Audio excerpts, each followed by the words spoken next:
İlk söz Козуев Алишер Абибуллаевичке берилет.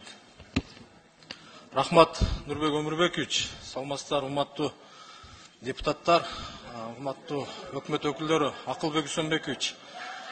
Негизинен жакшы жанатан бери суроолорго жооп берип атасыздар. Ошондой эле биздин негизи бул жалпы бюджетке эки багыттан акча түшөт да. Бул бажы тармагы и ошондой эле салык кызматы. Жана мен коллегам дагы айтып кетти, Алишер Ташбаевичтин суроосуна да сиз толук кандуу жооп бербей өттүңүз. Мен эмнени айткым келет? Быйылкы сиз пландаштырган бюджетке 24 миллиард аткара албай аткан бажы системасы.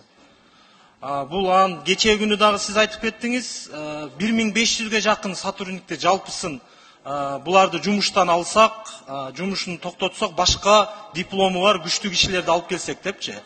Анан эми бул жерде мен ойлойм, ушул күндө мисалы мындан 3 ай мурда ушул бажы кызматынын орун басары Улан Кинсанов деген киши тууралуу коомчулукта жакшы сөз жок.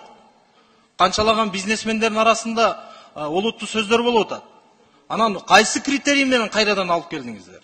Ал киши иштеп турганда план түшүп атыптыр. 3 айдан бери туруктуу турганда эмне себептен кайрадан ошону алып келдиңиздер? Же ал эмне бир крышасы бир башкача ал кишинин? Андан көрө өзү балык башынан сасыйт дейт да.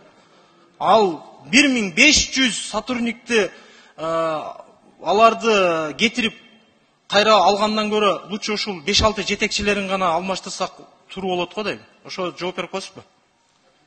Урматтуу Алишер Абибуллаевич, мен системаны өзгөртүп толугу менен.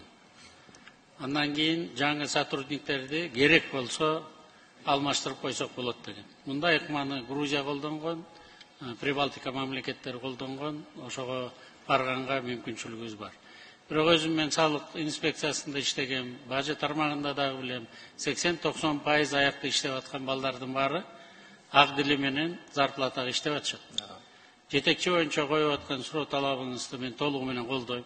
Декабрдын 20-ларынан 25-ине чейин биз анын жоопкерчилигин карайбыз. Менин принципим ушундай. Мына мен жанымда бүт коллегаларым отурат. Мен бирөөгө тиги замды ал, же муз замды ал деп айтпайм. Такыр эле айлам кетип, бирөө мынтип айтты эле ушуну карап көрөсүңбү деп айткан бир учурумду эстей элбей атам да. Бүт баарын жетекчини койдукпу, ошондон сурайбыз 100%. Мына азыр кичине чыдасаңыз, ошо мен дагы чыдасам, декабрдын 20-ларында бажы боюнча чечимдерге өзүңүз күбө болосуз. Муну биз коюп атканда дагы, алып атканда дагы бир гана маселени койгонбуз. Садыр Нуркожоевич дагы, мен дагы планды бергиле дегенбиз. Азыр тилекке каршы февралда Украина менен Россиянын ортосундагы жанагы инцидент болгондон кийин 7,7 миллиард сом аяктан бизге келбей калды, 24 миллиарддын ичинен. Анан 1300 позицияга пошлинаны 0 кылып койдук.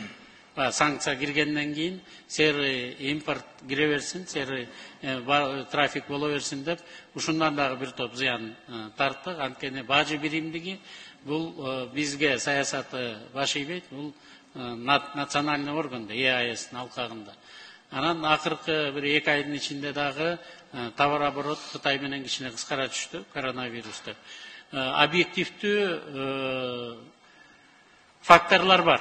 Бир 12-14 миллиардка объективдүү факторлор болушу мүмкүн. Бирок баары бир 10-12 миллиард сомду жакшы иштесе, булар чогултканда болмок. Ошон үчүн булардын жоопкерчилигин биз карайбыз. Эч ким коргобойт. Бүгүнкү күнү крышасы бар, мына мен крышам бар деп бир да мен жанымда турган коллегам бирөө айта албаса керек. Анын ичинде мен да айта албайм да. Мен пока планды аткарам, жакшы иштейм. Жакшы иштей албасам, түнү болсо түнү, эртең менен болсо эртең менен мени кетирип коюшат. Азыр конституцияда ошого жол берет. Ошондуктан только иштеш керек да. Мына 400 эле, эмдиги жылы 500 миллиард деп атабыз. Улам өйдөлөп, улам токтобой кете беришибиз керек.